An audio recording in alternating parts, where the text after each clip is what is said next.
Good afternoon, everyone. Welcome to the CSIS GRIPS RSIS webinar.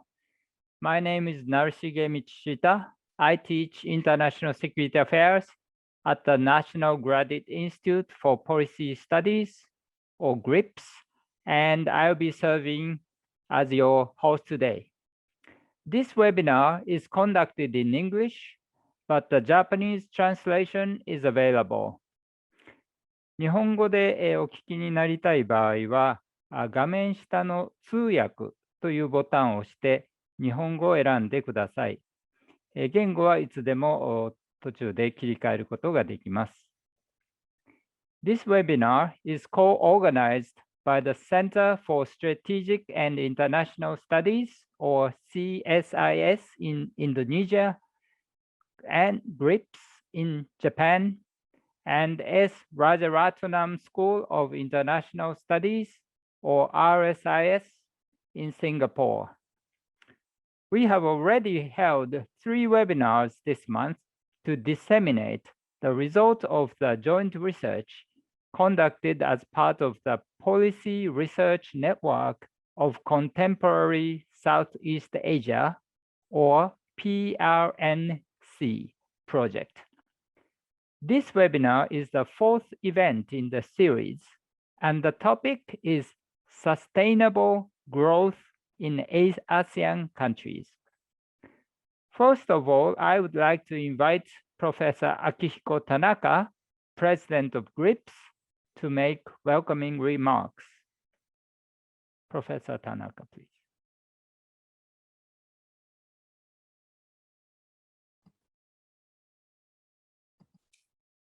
Good afternoon, ladies and gentlemen. On behalf of the National Graduate Institute for Policy Studies, I would like to welcome all of you to a CSIS GRIPS RSIS webinar on the sustainable growth in ASEAN countries. As Professor Michishita just mentioned, this is the occasion in which the participants in the joint research projects of the PRNC, Policy Research Network, consisting of research institutions of Japan and Southeast Asia. The network is being organized and managed by the 3 institutions, CSIS, GRIPS, and RSIS, but the studies are being conducted by scholars and experts from many institutions. In this sense, it is a network open to all those who are interested in the policy studies in East and Southeast Asia. As Professor Michishita mentioned, 3 webinars in the network projects have already been held. And it is our great pleasure to have the 4th webinar in the PRNC series number 4. I would like to give special thanks to the participants, including Professor Urata, for his leadership in managing and directing the project. We had a launching of this network 2019, when we didn't really anticipate that the world would be hit by the COVID-19 pandemic. COVID-19 changed many things, but there are many things that remains to be important. I believe the subject of this project continues to be very important, and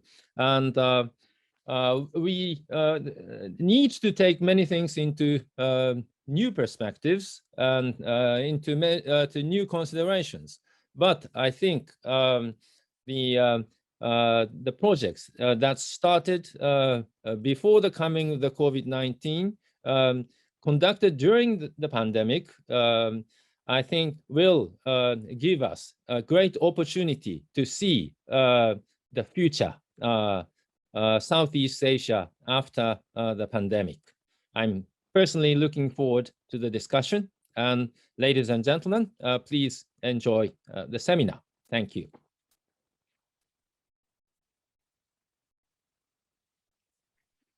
Thank you very much, Professor Tanaka.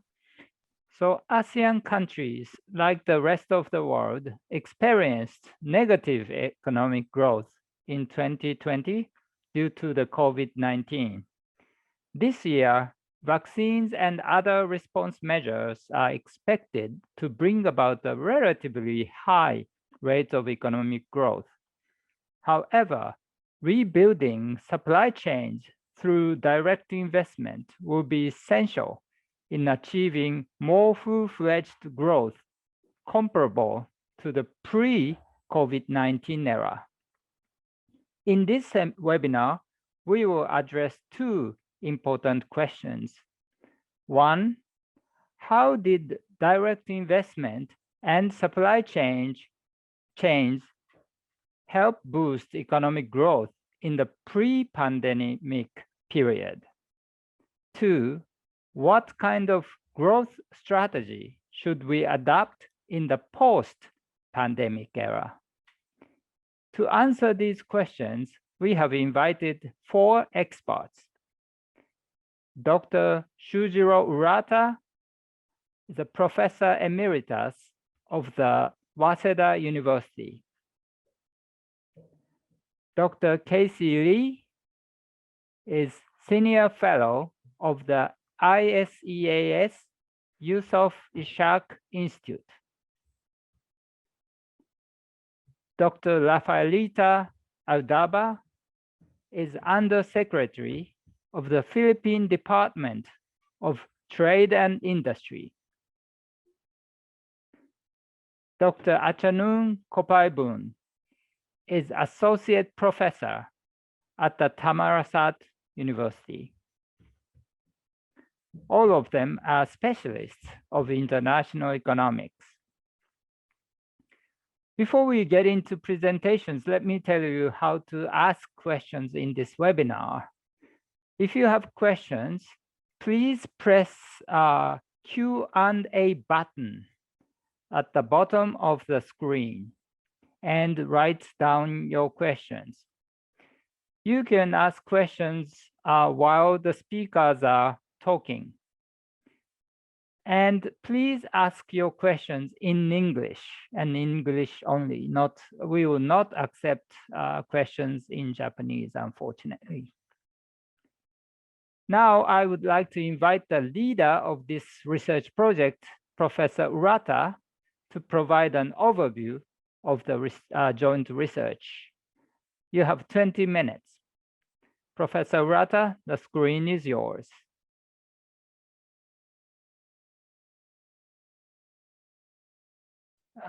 Can you unmute yourself, Professor Urata? Yes, thank you very much, Professor Michishita, for the introduction.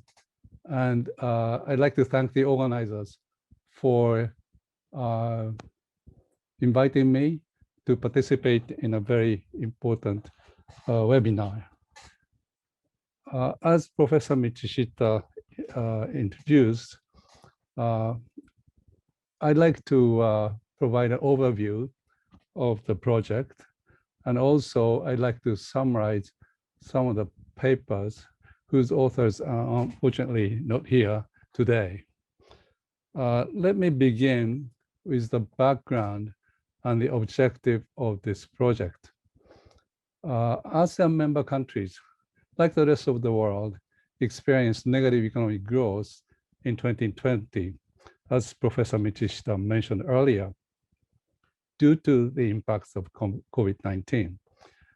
And this year, it is expected that they achieve relatively high economic growth rate, thanks to the progress being made to counteract this virus.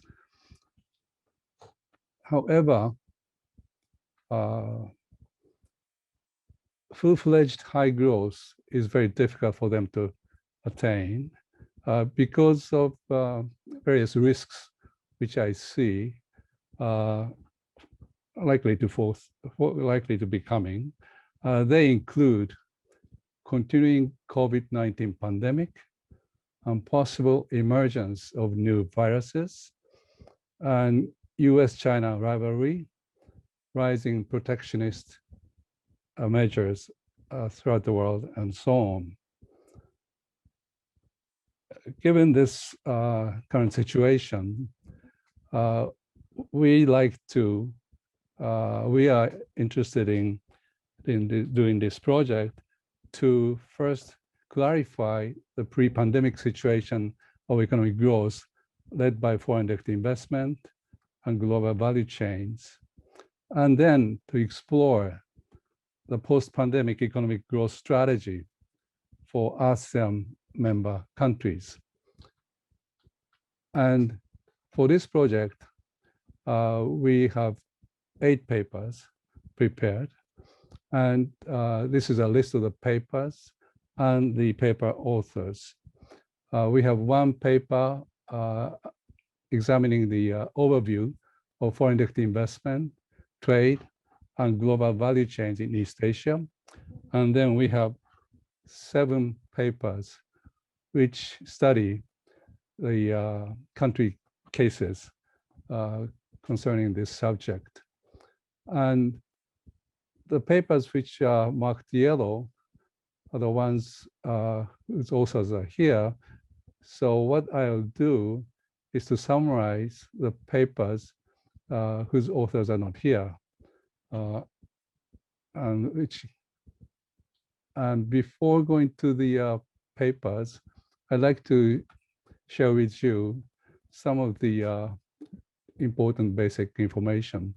First, as we focus on foreign direct investment, I just obtained some information about inward foreign direct investment in ASEAN countries, 10 ASEAN countries here. And I have the number. This is the FDI stock to GDP ratio for year 2000 and year 2019. And as you can see, there's a great variety among different countries, different members here. But overall, the ratio of inward stock to GDP ratio in many countries increased over time. And then this diagram shows the extent of the participation in GVC by 10 ASEAN member countries. The higher the number, the greater the extent of the GVC participation. As one would expect, Singapore, Malaysia, the Philippines, they are heavily involved in GVC. However, there are countries like Cambodia, Laos PDR, Myanmar, whose participation in GVC is quite limited. Before going to the separate papers, I'd like to present some important common findings and policy recommendations. First, the papers find that main drivers of economic growth and structural upgrading are the following: foreign direct investment, global value chains, sometimes we call them supply chains, or international production network. There are some variation in names, and foreign trade. And although we did not find quite extensively or intensively the role of digital transformation in our papers, because this is a kind of ongoing, and then maybe this the way I put it here is that its importance will be increasing in the future. So this is a very important development we have to take into account in making recommendations. And then turning to the policy recommendations, we find many papers recommend the government to implement open trade and FDI policy. They recommend the government to build soft and hard infrastructure. And also they recommend the government to develop human resources. Research and development is very important even now, but it will be even more important in the future, considering the increasing importance of digital transformation. Now, let me go to individual papers. I summarize, as I said earlier, 5 papers. First, overview papers. Main findings from this paper are the following. East Asian countries have been integrated into regional and global value chains, GVCs, particularly intensively in machinery sectors. And East Asian countries trade manufactured parts and components intensively with each other inside GVCs. As to their trade with outside the region, East Asian countries export capital goods and consumption goods, in other words, final goods. And inside the region, there's a complementarity relationship between trade and foreign direct investment inside GVCs.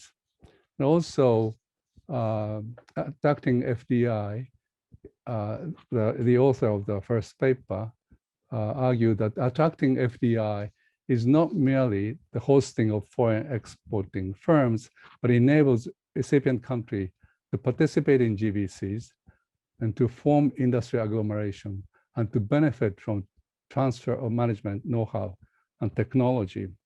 And I like to emphasize the importance of this benefit in the form of obtaining management know-how and technology through GVC. And this is, I think, one response to Professor Michita's question raised earlier. What is the reason for rapid economic growth that the ASEAN economy achieved through the joining the GVCs? And also, the author of this paper emphasized the importance of FDI as a key for industrial upgrading.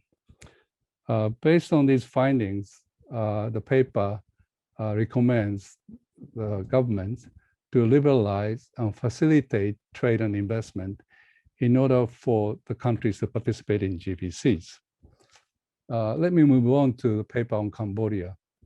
Objectives of this paper are the following: to examine FDI policy of Cambodia in terms of investment promotion and facilitation, examine the impacts of investment policy on multinational activities by foreign firms by examining the effect on firm performance in special economic zones, SEZs, and to examine the regional and provincial differences in attracting FDI, and to identify policy gaps and also discuss forward-looking investment policy for Cambodia to move the industry to the next phase of growth in GVCs.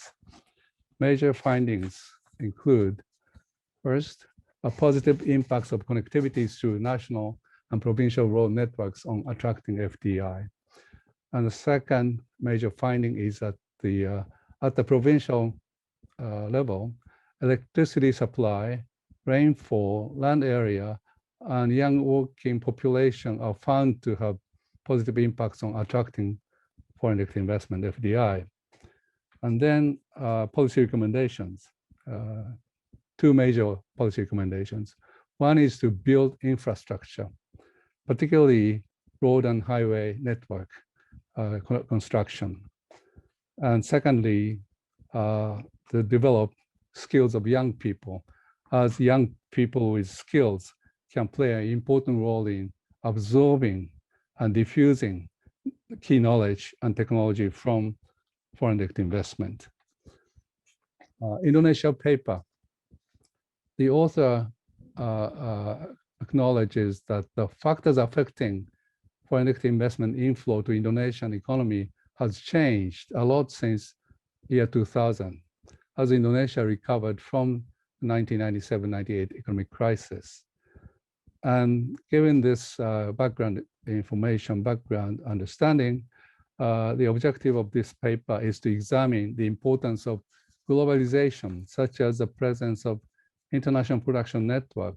Incidentally, IPN is, I think, very similar to, if not identical to, GBC. We call this kind of development in various ways, IPN, GBCs, supply chains, and so on. And so the objective of this analysis is to examine the importance of globalization in determining FDI inflow to Indonesian manufacturing sector by examining regional FDI foreign direct investment patterns. The major findings are that the IPN, International Production Network, and agglomeration are two important industry activities that determine the extent of FDI inflow. And similarly, important insight provided this study is the critical role played by agglomeration. So agglomeration is a key in this paper. Based on this finding, the author recommends the government to provide support for creating clusters and agglomeration. Moving on to Singapore paper. The author of this paper sees that Singapore is faced with new challenges, which include declining growth rate in gross fixed capital formation investment, shift towards services sector and declining share of manufacturing, falling exports in manufacturing, weaker growth in productivity, aging population, lack of indigenous technology and entrepreneurship. To deal with and to overcome these challenges, the author of this paper finds two important points: human resource development and maintaining balance between manufacturing and service linkages. As for human resource development, in a fragmented growth, that he calls fragmented growth, which is characterized by greater vulnerability and external shock, greater job destruction than job creation. Greater creation of new types of jobs leads to greater depreciation of human capital, existing human capital. So that means it is important to develop flexible and capable human resources to deal with the problem. And in order to do so, lifelong learning and learning for all and policies is important. And in this sense, education and training and retooling is a key. And also balancing between services and manufacturing sector is important for the Singaporean economy to remain hooked to global value chains. Finally, on paper on Vietnam, the objective of this paper is to provide an overview of Vietnam's economic integration, examine Vietnam's industry development policy and GBC participation, and to examine relationship between foreign direct investment and Vietnam's global value chain participation, identify the determinants of Vietnam's GBC participation, and then, based on these findings, draw policy recommendations. And as for industrial policy, the author finds two important components. One is the promotion of FDI inflows by providing tax and other incentives. And second, promotion of developing supporting industry for attracting FDI and for participation in GBC. And supporting industry is an industry which supply parts and components to assemblers. And major findings include that Vietnam's exports contain value added created by unskilled labor. FDI contributes to Vietnam's export growth, but integration with Vietnamese local firms is limited. Based on these findings, the author recommends the government to promote inward foreign direct investment for facilitating local firms' GBC participation, and to improve technological and managerial capability of local firms not only in manufacturing sector, but also in service sector, which plays an important role in improving competitiveness of manufacturing sector. And finally, to develop supporting industries. And let me end here. Thank you very much, Professor Michishita. Thank you very much, Professor Urata, for the presentation. So now let me invite Dr. Lee. The screen is yours and you have 12 minutes.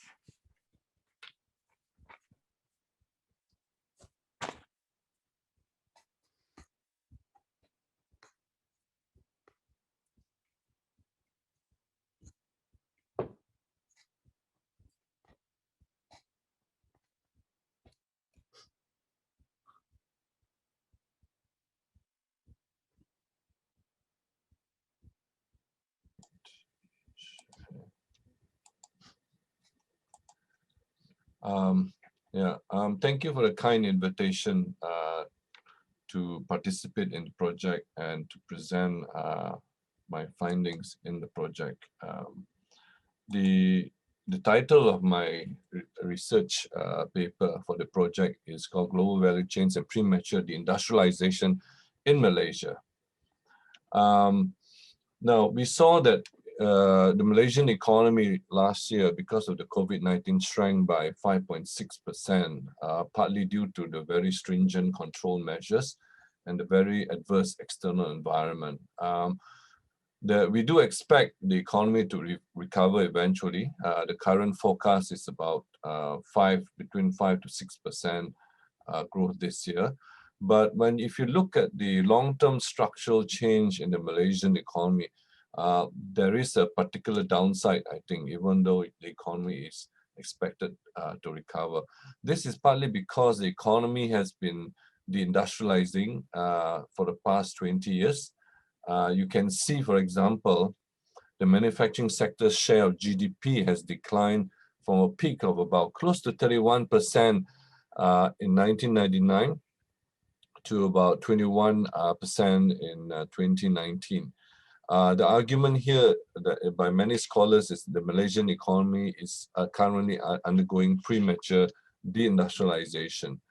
So the reason why I focus on this topic is that I wanted to find out, for example, is Malaysia's premature deindustrialization due to changes in the country's participation in the global value chain? The idea is that because since the 1990s, we have moved from first to second unbundling, some of the industrial policy that is premised upon the old pre-GVC industrialization is no longer valid. So the goal here is to find out what is the role of GVC participation in Malaysia's premature deindustrialization. The structure of the paper is it has an introduction and it does a literature review of what are the causes of deindustrialization and premature deindustrialization.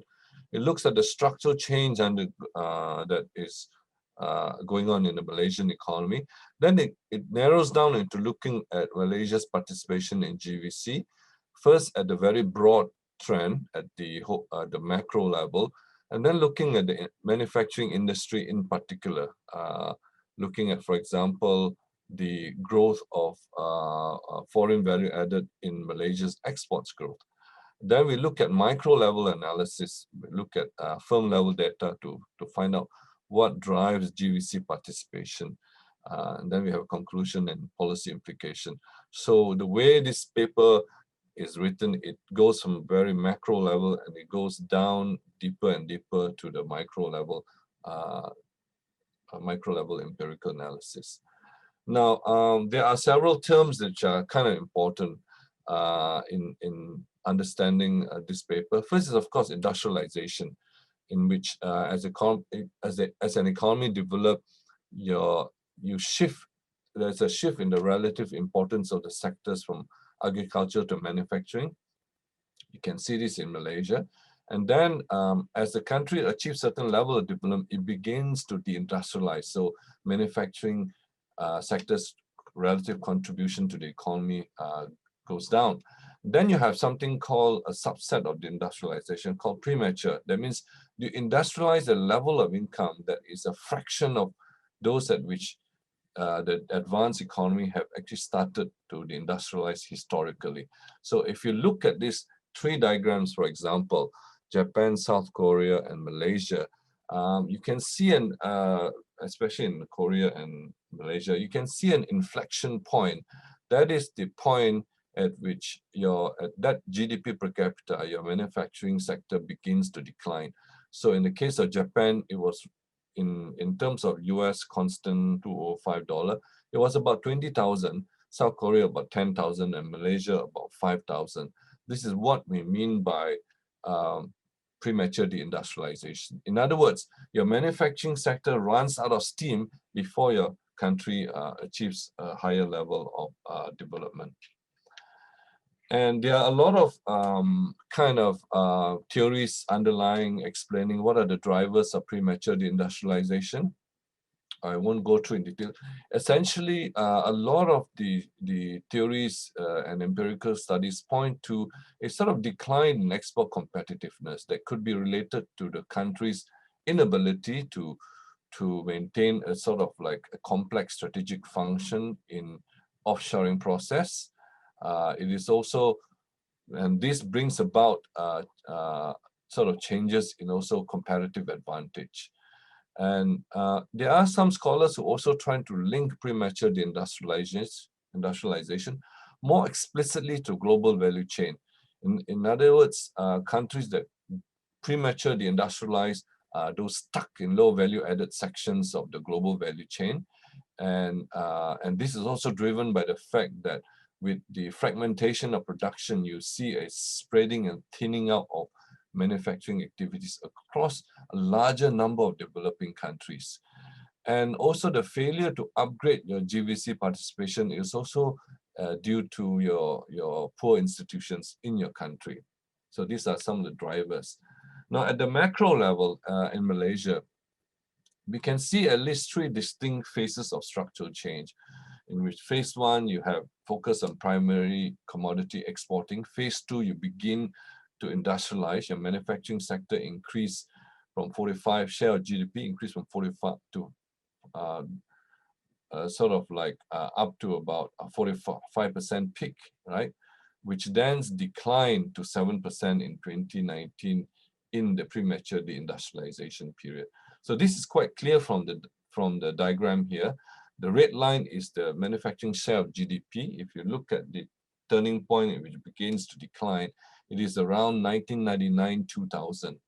If you look at the employment share, it also declines, but the decline is even much earlier, as early as 1990. Manufacturing sector has become a bit of a laggard. So the impact is quite substantial. You see a change in the trade ratio, right? I'll just skip through because time is running out. Here you see trade ratio. That means the total export-import divided by GDP. You can see it declining. You can also see the manufacturing shares of export also declining simultaneously. So the two trends are quite similar, except when you look at manufacturing shares of export, it did recover a little bit after 2006, but never quite reaching the peak in the earlier part. If you dig down deeper, you can also see the share of machinery and transport equipment. This is the major manufacturing industry in terms of the export. You also see that their decline in terms of the total export and import, up from a peak of about 60% down to today close to about slightly less than 45% actually.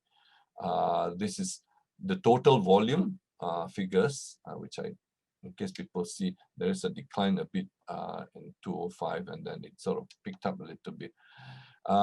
If you try to break down this particular industry into three sub-industry, you do see some interesting changes going on in which electrical machinery is picking up, but there's a significant decline in office machine and telecommunication.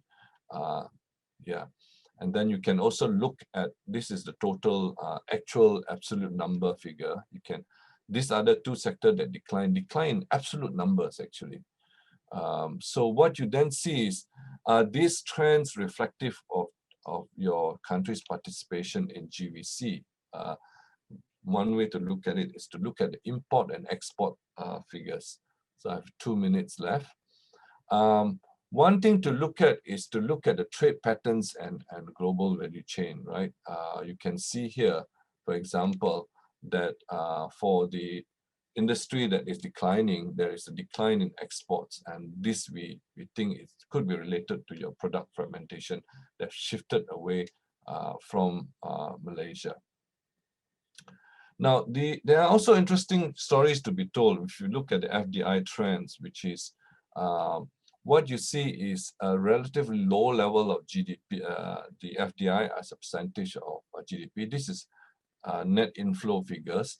You see the period before 99 and after 99, there is a decline in average inflow into the manufacturing sector. And then if you look at the sectoral differences, in recent years, you do see services becoming more and more important in terms of their share of the FDI, right? So this is looking at the sub-industry within the manufacturing. There is some changes. There is decline in, for example, in petroleum industries, and even some decline recently in the electrical and transport equipment sector from 2016 onwards. When you look at Malaysia's GVC participation, I have about 1 minute left, you do see an overall decline, especially in terms of backward GVC participation. Backward means total value added, foreign value added share of your exports. So that has been declining in the period that we kind of analyze. And comparative, although Malaysia is still high compared to other countries have, like for example, Vietnam has overtaken Malaysia actually. Now, when we look at the industry level analysis, we try and decompose export growth into three components: domestic direct value added, domestic indirect, and foreign value added. What we do see is that in the data, it shows that the foreign value added component share, my time has actually ended, and what you see is a decline here of that to the share of gross export. So if you compare the period before and after the global financial crisis, this is quite evident from the data. It's consistent with World Bank observation that Malaysia has become less plugged in into the global value chain network. This is the.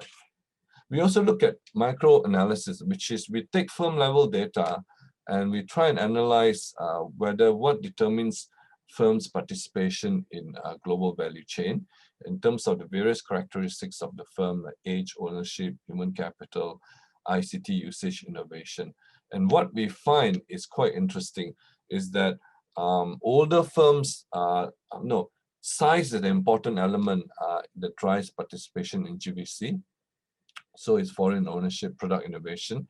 And then you have a negative value coefficient for skilled non-production workers. So what this seems to indicate is that the firms that participate, especially in the manufacturing sector, you have Malaysia could be stuck in the lower level technology ladder in the global value chain.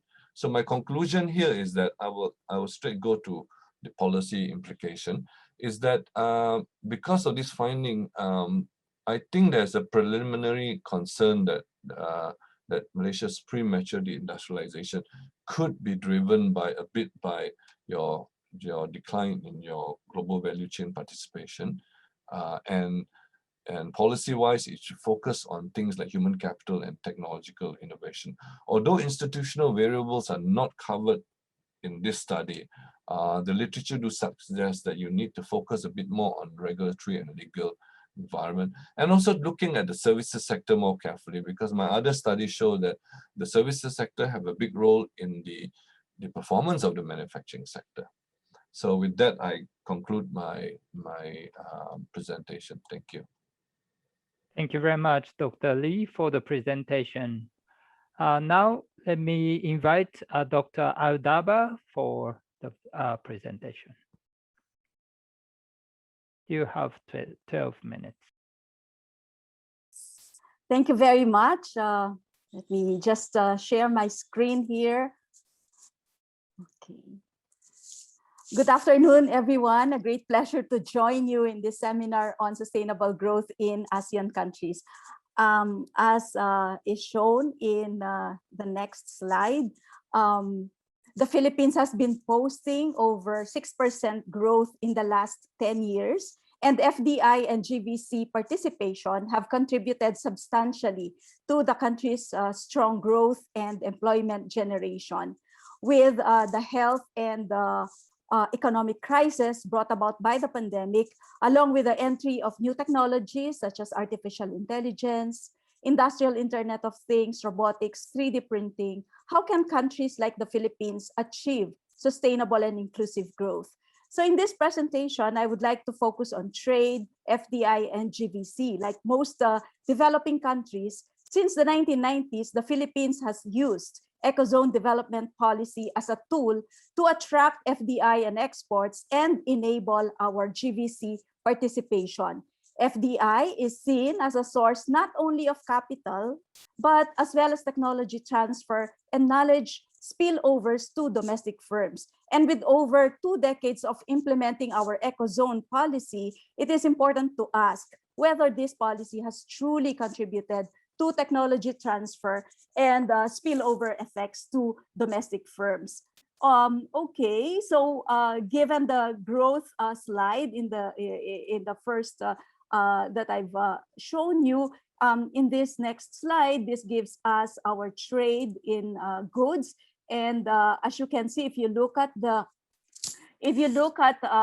composition of our exports, mostly these are dominated by electronics products. And at the same time, even our top import commodities are likewise composed mostly of electronic integrated circuits and microassemblies, which are used in the production of our exports. Next, this is in services, trade in services. And again, in terms of services, the bulk really is on technical, trade-related, and other business services, mostly in the IT BPM sector. This is a picture of our net FDI. And in terms of composition, the manufacturing sector received 51%. So majority is going to the manufacturing sector. And looking at the policies that we've applied over the years, well, since the 1990s, we implemented FDI liberalization, and at the same time, we also adopted economic and free port zone policy as a way by which we would be promoting our exports, but at the same time, we attract more FDI flows towards the country and be able to participate in global value chain. And on the opposite side of the slide, the right-hand side, you can see here the location, or the dots would represent the various ecozones in the country, spread all over the country. The main is the Philippine Economic Zone Authority, which manages these ports, and it also provides a lot of support, a lot of incentives to locators. In fact, zones located in PEZA, as we call it, comprise 80 to 90% of total exports. And as you can see also, we have a mixture of manufacturing ecozones, IT parks, agro-industrial ecozones, tourism, and medical parks. Of course, there are some others like Subic Bay Metropolitan Authority, along with Clark Freeport Zone. Then if we look at the research, what it tells us is that zones are second or third best solution to competitiveness, and their success is restricted to specific conditions over a limited time frame. Another study also cited that special economic zones have been successful in generating exports and employment, and actually they come out marginally positive in cost-benefit analysis. Zones, however, Kaplinsky indicated that zones have failed to extend benefits outside their enclaves or to contribute to upgrading skills and production base.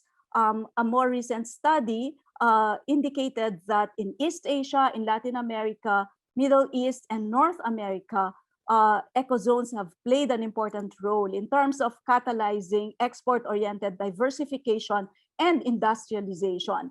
There is a particular study conducted by the World Bank for the Philippines, and one of the important findings is that they showed that PEZA's one-stop shop actually reduced cost of doing business, and this has led to an improvement in firm competitiveness. They also said that PEZA successfully combined regulation and promotion, leading to dramatic improvements in the Philippine investment climate. So given that trade and investment globalization, along with global value chain growth, also contributed to the rapid growth of special economic zones.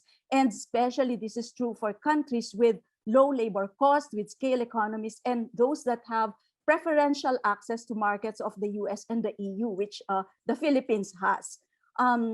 Special economic zones also proved to be a powerful instrument to capture increasingly mobile FDI, to boost employment, as well as to enable our exports and GVC participation. And this is true in the case of the Philippines. But I guess it's also very important for us to ask whether MNCs operating in ecozones, are they able to transfer technology and stimulate the economy through domestic linkages, that is with domestic firms.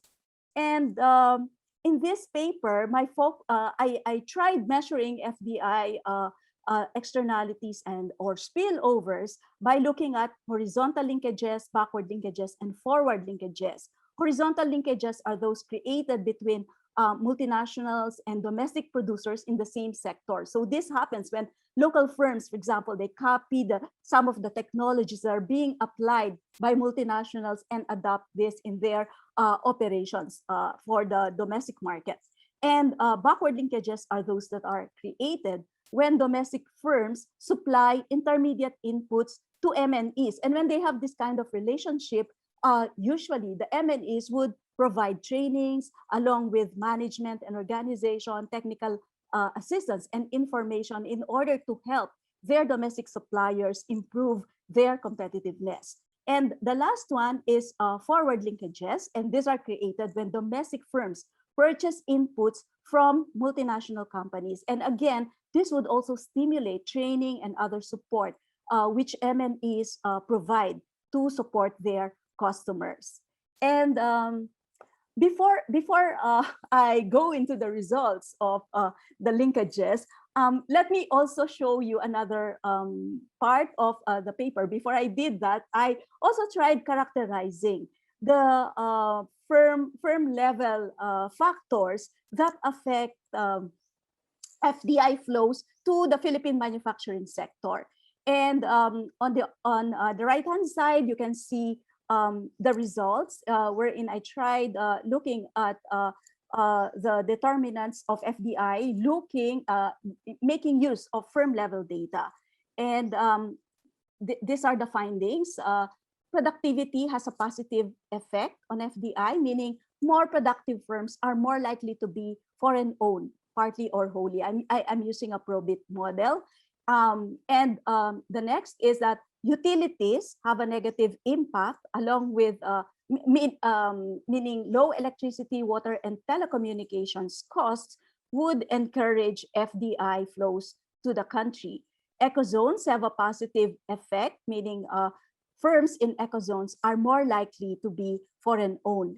And the last is that, as you can see, exports have a positive effect, with exporter firms being more likely to be foreign-owned. There is also a lot of interpretation that we can put into this positive coefficient on exports. This indicates a complementary relationship between exports and FDI, meaning also that FDI coming to the Philippines are those that are seeking efficiency gains. They are not tariff jumping FDI, otherwise we would expect a negative result. And the implication is that vertical efficiency motives, along with the important role of GVCs, characterize FDI that's coming to the country. And now we move on to the spillover effects, and we look at the whether the spillover effects are positive. And on the left-hand side, you can see the results, and there are the implications are as follows. The potentials for integrating into the domestic economy are present, but then there's so many complex rules and regulations preventing substantial spillover effects from taking place. As you can see, these are HOR links. These are horizontal linkages, backward linkages, forward linkages, which turned out to be insignificant. For forward linkages, we have the correct sign, but it's not significant, because if you look at the regulations inside the zone, they are really restrictive in terms of the interaction of locators versus the domestic companies, which are located outside the zones. Physically and administratively, zones are treated as isolated policed areas outside the customs territory. The customs territory would be the rest of the country outside of the ecozone. And so when goods move from the zone to the non-free trade area, are treated as imports and are subject to customs, taxes, and other regulations. There's also a lot of confusion in terms of how to treat the value-added tax of ecozone locators that are selling to the domestic market, or sourcing their inputs from the domestic market, due to conflicting Bureau of Internal Revenue rulings along with court decisions. Another important point is that special economic zones attracted FDI. They provided a platform for vertical and spatial fragmentation of manufacturing into global production networks, particularly in automotive, electronics, and garments. And they have also enabled us to participate in GVCs and generate employment. But then it's important to point out that given this these results, we also need to ensure that the ecozones and ecozone policies are connected with our domestic policies, with our domestic industrial policy, because absence of an efficient industry supply base, this has also constrained the type of FDI that Philippines has attracted. Mostly these are manufactured exports that are labor intensive and require relatively less skills. So for the policy implications of the paper, we really need to integrate ecozones in the domestic economy in order for us to attract more efficiency-oriented FDI and upgrade our GVC participation. Ecozones, while of course they can serve as a tool to enhance industry competitiveness and attract vertical FDI, they need to be integrated with the economy and overall trade and investment strategy. The traditional model, apparently given our results, the traditional model of separate fenced-off areas solely for ecozones no longer works, given all these global economic challenges, as well as the opening of trade. In fact, with ASEAN countries, most of our tariffs are already zero, and hence it does not really imposing tariffs on goods coming from ecozones to the domestic market is not going to help the economy, particularly in terms of the goals that we would like to achieve. That is, be able to upgrade our participation in global value chain and be able to attract more complex, efficiency-oriented FDI. And so to link and embed ecozones with the domestic economy, we need more flexible regulations. And I have also outlined here various ways by which we could open up our highly restrictive regulations. And to strengthen linkages, we need to build and develop also the supply base of manufacturers of intermediate parts and components, and to attract more efficiency-oriented FDI and deepen GVC participation. We also need to accelerate our promotion efforts and the creation of an enabling environment. We need to use ecozones to supplement industrialization rather than as isolated free market enclaves, which they are currently in right now. I'm going to stop there. Thank you for your attention. I hope I did not exceed the time. Thank you very much, Dr. Daba, for the presentation. So let me now turn to Dr. Achanoon. Thank you very much for waiting. The screen is yours and you have 12 minutes.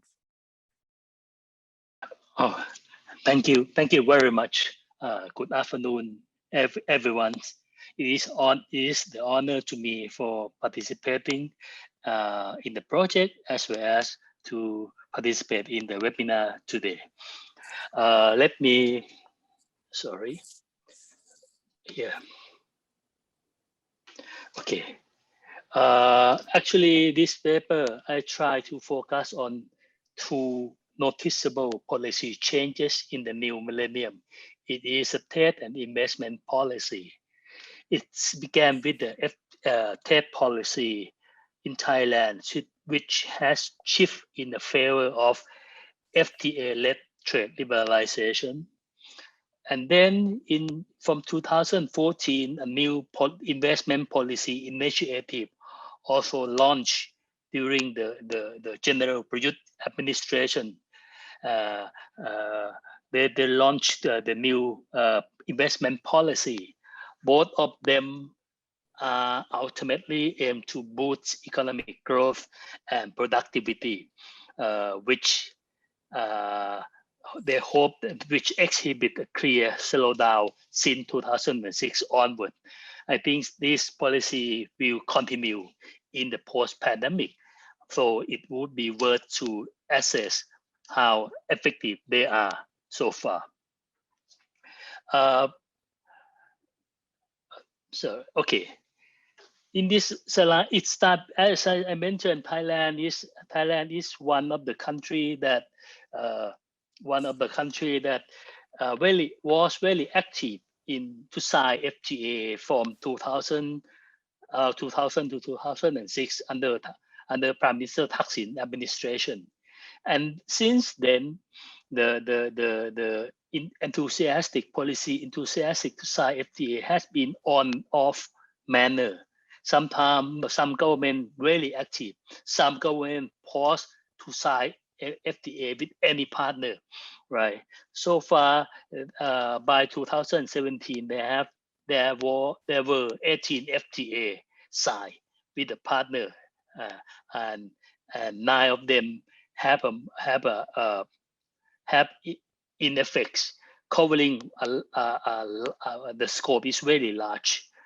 All of them the strategy of signing FTA for Thailand are to ensure that firms in Thailand are not in a disadvantageous position with respect to accessing partner markets, but also to maintain Thailand attractiveness for export-oriented FDI. Try to entice a lot of FDI to the country. Okay. And this is the annual growth performance. The one in the line is Thailand. The other dot is the other country. You can see that the general pattern from this slide is growth in Thailand are lower than the dots. It means our growth performance since the new millennium are very slow and gets picking up. And in the pandemic, during the COVID-19, the growth slowdown was among the worst in the region as well. As the growth slowdown, why there are many factors affect growth after 2006, I listed here. But the governments try to point that low productivity at the private sector as a main cause. So they try to launch the new policy with the hope that they can pick up some new growth engine. What they do is they pick up the winner strategy, try to do the picking up the industry. 10 newly target industry are selected. As you see in the next slide, there are 10 industry. Some is based on the old one, another is very advanced one. And then they try to amend the investment promotion policy, try to tailor-made, try to provide generous investment incentive to the targeted industry, especially high technology activity, and emphasis on the new investment. And then what they do together with this, picking up the winner and amending the investment promotion, they try to adopt the economic corridor concept. They pick up 3 provinces in the eastern part, Chonburi, Rayong, and Chachoengsao, and formulate as a new economic zone they call Eastern Economic Corridor, EEC. What so far, in short, I think that both of the this is a 10 target industry that I mentioned, and in short, the EEC project is, for me, the most important aspect of EEC project is this is the largest infrastructure development and investment in Thailand since the 1980s. This is they try to invest a lot of fiscal infrastructure, try to do many things, try to make Thailand really attractive to multinational again. So far, I think all the hope that government expect from trade policy change and investment policy change hasn't been materialized yet. This figure illustrates the FTA utilization on export. How effective that firm use FTA for export, right? This is average, and the rest is each individual FTA partner. I will go really quick. Basically, between 2015 to 2019, only 30%, 31.1%, they utilize the FTA, right, on export. And on the import, the utilization dropped to about 25.9%. What does it mean? It means $100 that Thai export to FTA partner, only around $30 apply for the FTA. On the import, it dropped to about 26. And then the low, given time constraint, I cannot fully discuss much about the reason why firm doesn't use it. But to some extent, it related to how Thailand has made use of FTA. We selectively open up the market. We don't really make use of FTA in the proper way. For my understanding, the rather low utilization suggests that the FDI-led liberalization have been ineffective in promoting promoting trade in general. If so, the effect that we can expect from the FDI would be very small. As you can see, this is the FDI inflow to Thailand as a percentage of the total outward FDI of this major direct investor. For example, the bar chart, yellow bar chart, is a Japanese investor. In 2019, it's account about nearly 5%. It means FDI from Japan to Thailand account for 5% of total FDI of Japan to the rest of the world, right? You can see that the pattern is the incumbents investor like Japan, Europe, and US, because Japan is declining. The Thailand as an important investment base for Japan is declining. for the Europe and US are more are slightly declining, but for China it's increasing. So you can see that this pattern is vary from country to country. It doesn't show any clear pattern with the size of FTA. So that means I think that there would be other factors that impact the FDI pattern more than the FTA. When you look at the investment promotion activity to reflect how effective investment policy amendments on the to attract more direct investment. You can see the top on this table, the top row is about the total investment funds. It up and it's increasing. It shows the increase upward side since 2017, 2019, 18, but dropped in 2019. But if you look at the structure, the industrial composition, it hasn't changed much.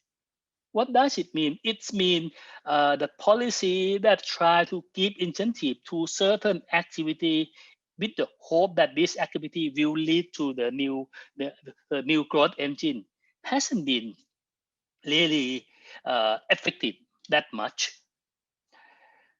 If you look at the furthermore in this table, in actually the new 10 target industry that the government hope government pick it up, it is a part of this traditional activity, right?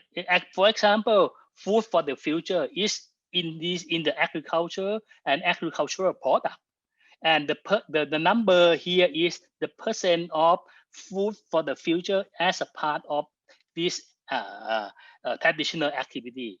You can see that it doesn't change much. The newly target activity still account for the small proportion within the traditional the sector. It means the policy should try to promote the new investment, new activity, new high tech, what the so-called the high tech, the thing that they hope to be a new engine hasn't been materialized yet. And in this paper also do the econometric analysis, but in short, the econometric analysis result seem to support what we are talking so far. In short, the change in trade and investment policy yet produce the output that the government expect. I think that this would be I think that the size FTA has been moderate utilized in both export and import. So their impact on trade has been limited so far and occur selectively on certain products. So did the FTA induce direct investment? Similar change in investment policy have an impact to entire direct investment, but vary across foreign investor. I think given the new policy, they kind of in favor for a newcomer like Chinese investor because they can go everywhere. But for the traditional, for the incumbents like Japanese, US, and EU, which locate in Thailand long ago, it's very hard for them to move to relocate to the new area, especially during when we entering the vaccination period. The global economy yet to recover, making a new investment is even harder. So I think in short, for the policy implication, for the policy inference from this study, I think if we want to promote the productivity, we need to I think that the traditional tools like openness and the skill upgrading are still play a bigger role. In theory, FTA could be used for the partial trade liberalization, but it must be undertaken with the limited level of policy discretion, especially scope of liberalization, which I think that it doesn't happen in Thailand. And I think the investment incentive can promote the productivity growth a little bit, but it has to come with the conducive policy environment, especially domestic competition. Thank you.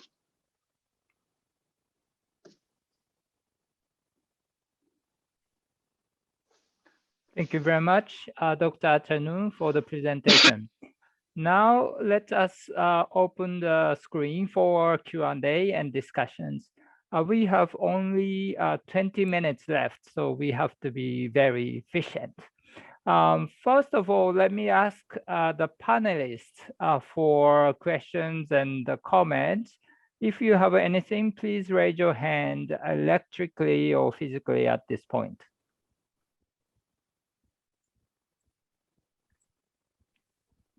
I heard that Dr. Menon has expressed that his interest to answer questions. Would you? Right. Yes, please go ahead. Thank you. Thank you very much, Professor Matsushita. And please be brief. I'll be for the very sake brief. Yes, okay. So I want to make a quick comment on the presentations. I think I enjoyed all of them. I think the presentation by Casey was very interesting. And I was struck by how those sectoral shares were changing. But I think a lot of things are also happening within the sectors.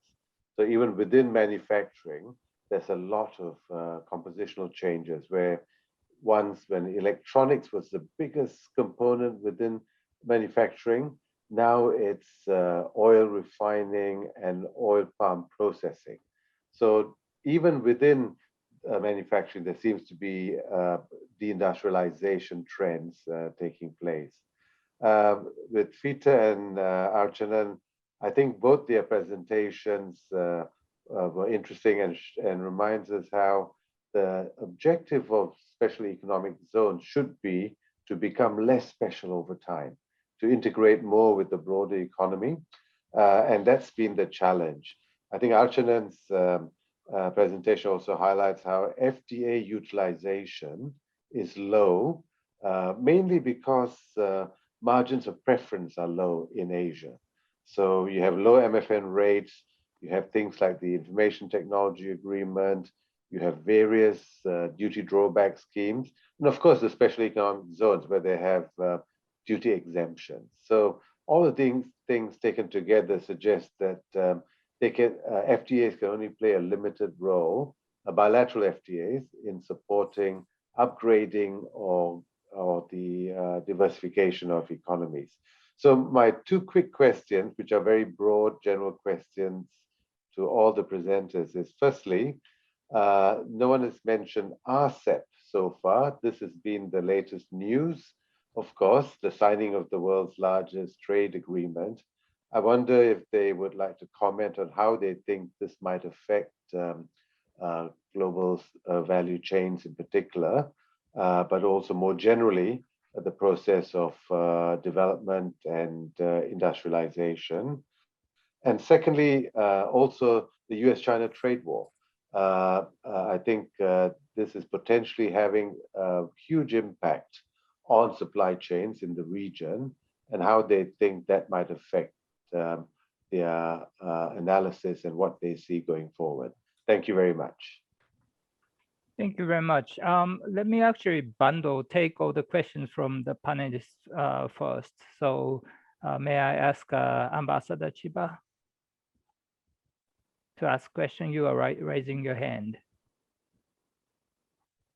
Ambassador Chiba? Okay, he's frozen, it seems. Does any of the panelists could any of the panelists respond to Dr. Menon? May I? Yes, please. Yeah, thank you, Jay, for the comments. I think the signing of the RCEP is a welcome development, especially in the light of heightening global protectionism and recession. RCEP could offer opportunities for trade and investment expansion. This is a high-level FTA, and it represents actually a huge market of 2.2 billion people. RCEP accounts for 28% of world trade, 30% of world GDP, 20% of inward FDI, and 34% of outward FDI. And hence, it's really important for countries to be able to upgrade their global value chains, be able to upgrade, implement the necessary processes and policies, along with programs that would upgrade their their industries, as well as their competitiveness and productivity, because the opportunities are there. They offer not only market access, but as well as trade, and it would promote a lot of investment. And at the same time, it can provide a more stable, predictable, and fair environment for businesses and investments. But again, in order for us to enjoy and fully maximize these opportunities arising from the RCEP, we need to make sure that our domestic industries are competitive, and they are ready to participate or deepen their participation in global value chains. Thank you very much. Is there any other response to Dr. Menon's comments? Can I? Yes, please. Yes, I think I share to some extent I share with Fita about the good thing about the RCEP. I think so the RCEP would be signify to the world that we back to the rule-based trading system. We are not prone to the protectionism, and that is a good thing, especially after the pandemic. We need to facilitate the trade as much as possible. How much RCEP will be complement to the existing FTA? That would be another challenge, because most of the RCEP member already have the FTA with each other. So this is a FTA or over the FTA, and whether the preferential scheme under the RCEP is better than the existing one, that is yet known. I think so. And when we talk about the U.S.-China trade war, I guess the investment diversion away from China still continue and has been catalyzed more by the COVID-19. That would change supply chain a bit. I think that so far, as another study show, that the supply chain hasn't changed that much. But I think so when we entering the vaccination period, people start to vaccinated. From company would start thinking how they alter their supply chain. This would be very important, and RCEP and other multilateral setting would help firm to reconsider. I'm not very sure. I guess that given the size of the economic recession, the altering supply chain that drastically would be very unlikely. There might be some major change because of the global economic slowdown. This time was really huge. Thank you. Can I add a few comments? Yes, please. Yes, I agree with Archana and Fita about the importance of RCEP. And this view coming from Japan, Japan didn't have FTA kind of arrangement with China and Korea. And thanks to RCEP, now Japan is going to have a free trade agreement with free trade kind of relationship with China and Korea. And according to many studies, Japan may be the country which benefits most in terms of market access. But in addition, because this cumulative rules of origin arrangement, Japanese companies are more interested in having, supply chains, global value chains involving China, Korea, and ASEAN countries. So through this global value chain, newly developed value chain, ASEAN countries will also benefit, I'm sure. And in addition, as Archana emphasized, this RCEP is one very important development which will kind of protect multilateralism, in my view. Unfortunately, India dropped out from this arrangement, but here I'd like to emphasize the importance of free and open Indo-Pacific. This is an initiative which hasn't been, implemented fully yet, but I think this is very important because it involves India. And turning on to U.S.-China trade war, in my view, it's very possible to see two different kinds of GVCs. One relating to products which are sensitive in terms of national security, which kind of excludes from the U.S. point of view or from Japan's point of view, which excludes China. But for other types of products, they're not sensitive products. I'm sure this global value chain will develop even further. Having said this, many countries, including Japan, are very much kind of worried about too much dependence on China, not just for security purposes, but also, you don't want to put all the eggs in one bag, so to speak. So, one basket. So many Japanese companies are kind of diversifying their global value chains away from China, not only for national security reasons, but for this economic reason, for risk-averse, risk-averse kind of attitude. Thank you very much. Thank you very much. Dr. Lee?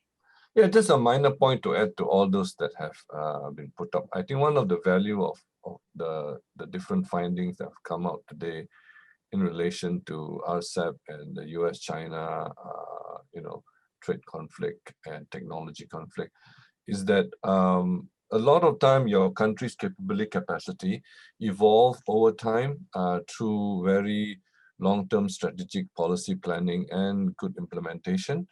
I think when you have a drastic turning point, either you have opportunities in the form of RCEP and also opportunities and risks related to the US-China trade conflict, whether your country is able to take advantage of it is a function of what has been going on for not just for the past 1 quarter, we're talking for the past 5-10 years. Because, for example, human capital, right? It takes many, many years to actually build, and it's not something. And of course, you can have you can short-circuit it by having a more liberal foreign labor policy to attract very skilled, highly skilled foreign labor, as in the case of Singapore.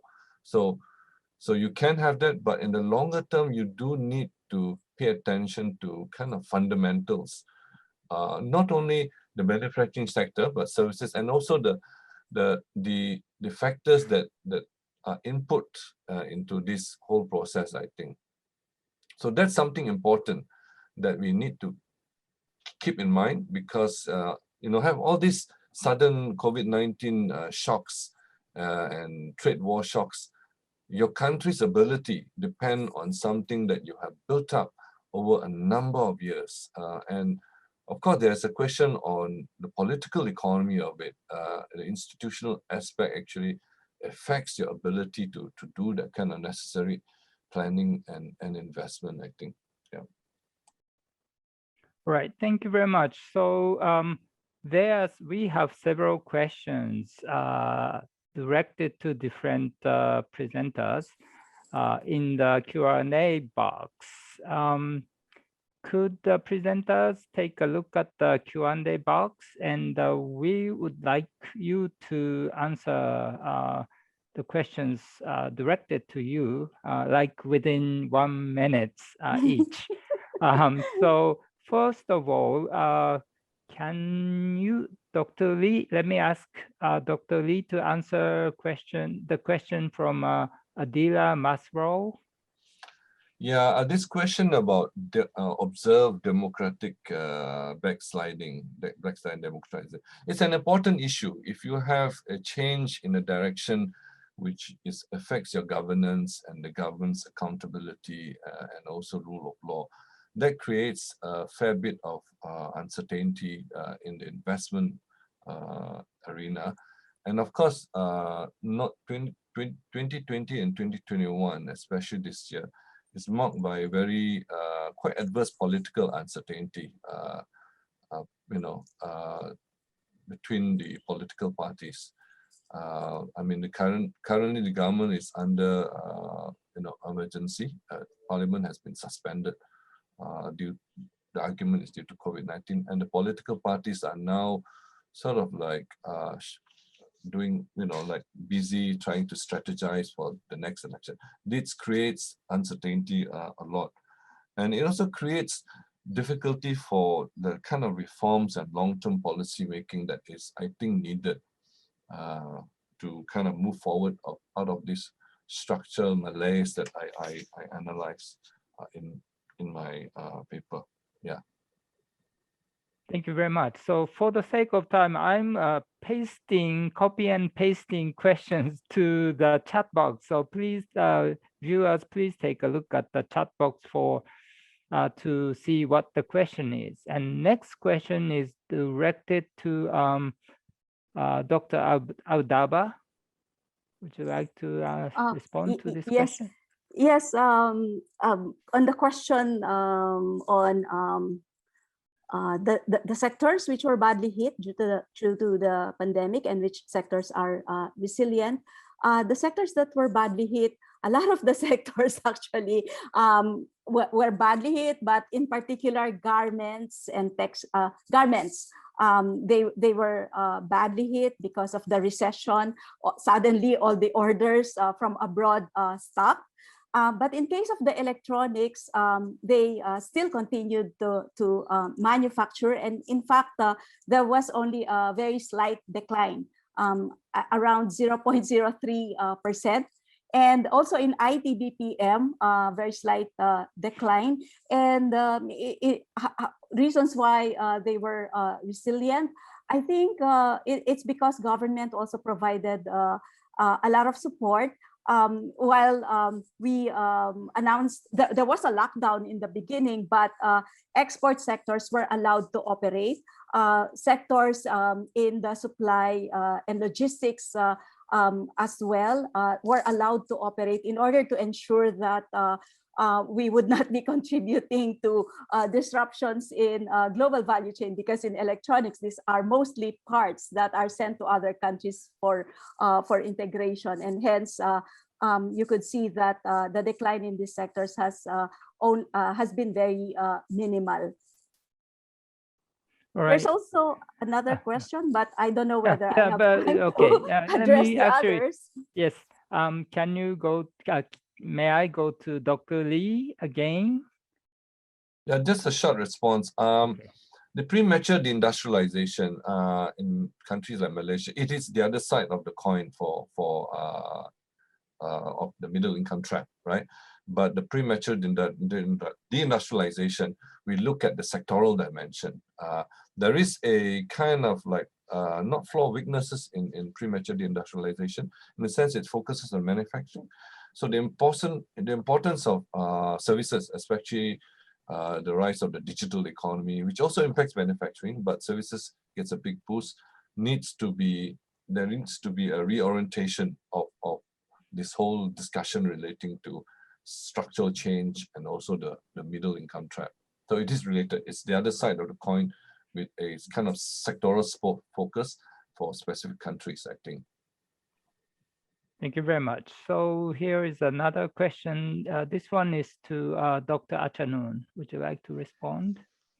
Yes, I think so about the current governments. I think so far, I think the physical resources has been used for both assisting affected people as well as populist policy, so to speak. They try to give the money to the affected people, but they don't really helping firm to keep worker until now, until the recent change a few days ago. They just alter the how they provide a soft loan to the firm, but that is 1 year after the pandemic. I think it's a bit too late, but so far they hasn't helping much. So I think the economic recovery, in my view, would be in Thailand would be very slow. I kind of pessimistic about the recovery this year. Yep. Thank you. Thank you very much. So there are two related questions to Dr. Aldaba. So would you like to respond to these related questions about ecozones? Yes, I will. I'll try to be as brief as possible considering the time. On policies that we can implement in order to integrate ecozones into the domestic market. I've pointed out in the presentation the need for more flexible regulations, because right now policies are really very restrictive in terms of interactions between locators inside ecozones and domestic companies. There are certain rules, like for instance, prohibiting them from selling to the domestic market. They need to be able to export 70% of their total production in order to continue receiving incentives coming from the ecozones. And I think we really need to relax this. We also need to liberalize our own taxation rules on products that are sold to the domestic market. Like for instance, if you import a product that is already being manufactured inside the zone and it's coming from any of our ASEAN neighbors, the tariff is 0. But if you would source the same product from the ecozone, you'll have to pay a tariff duty. So again, those are somewhat misaligned and they need to be corrected. While an executive order has already been passed, but to date it has not yet been implemented. We also need to allow parts manufacturers, suppliers to zones to import their raw materials VAT and duty free, because right now that's not happening. And then in terms also of our legal and policy framework, we need to change the focus away from fiscal incentives towards more value-added services and more focus on institutionalizing the process of learning and knowledge transfer between multinationals located in ecozones and domestic firms. We also need to be able to accelerate our promotion efforts and creation of a more enabling environment. And in here, I would point out the need for better infrastructure, efficient supply chain and logistics, which are crucial in terms of further improving efficiency and reducing transactions costs. And lastly, we need to be able to build our own suppliers of various intermediate parts and components to be used inside the zone. And right now, this is not really happening yet to a large extent, because more than 90% of the parts and components that are needed by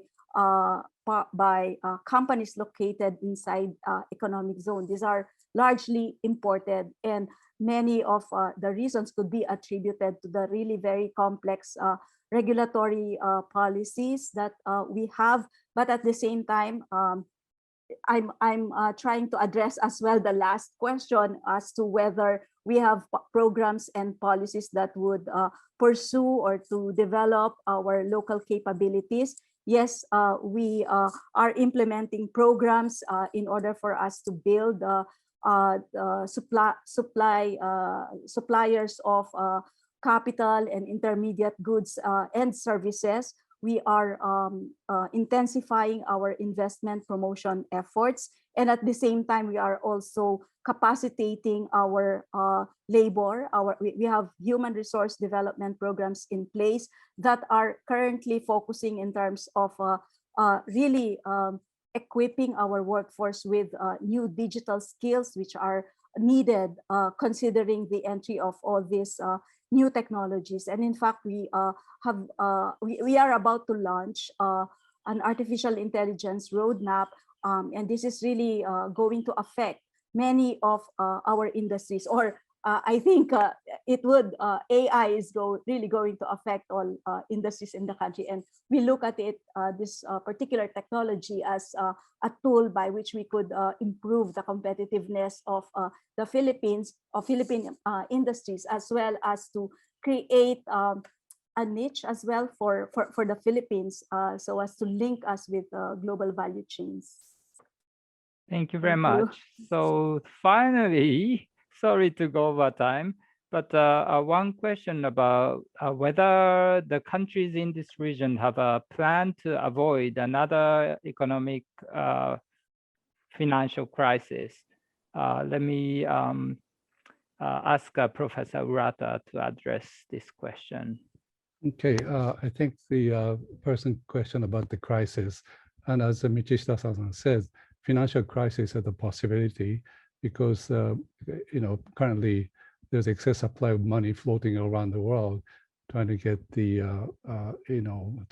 gain the capital gains, and stock prices are rising, and so there's a concern about another financial crisis. But in this region, I believe that they learned a lesson from 1997-98 financial crisis, and they set up a framework like Chiang-Mai Initiative, and I'm sure the cooperation, collaboration, communication between among governments or central banks has been increased over time.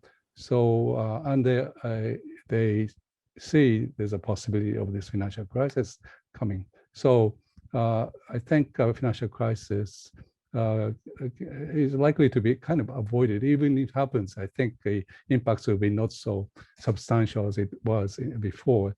But I like to point out two maybe additional crises. One, of course, another pandemic virus, that's a possibility. But here, East Asia has been doing quite well compared to other regions. And besides, we learned a lesson from this crisis. So next virus crisis, infectious disease crisis, can be maybe dealt with much better.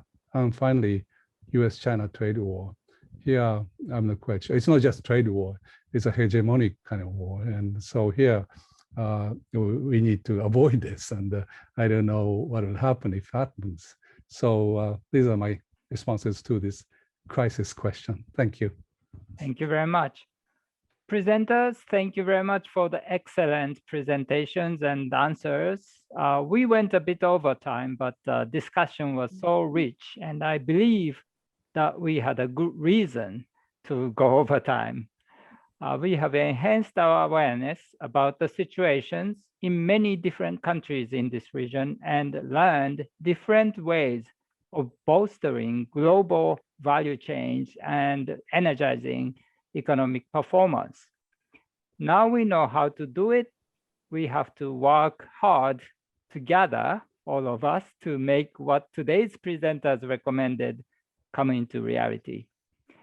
Thank you very much, everyone, for kindly participating in this webinar today.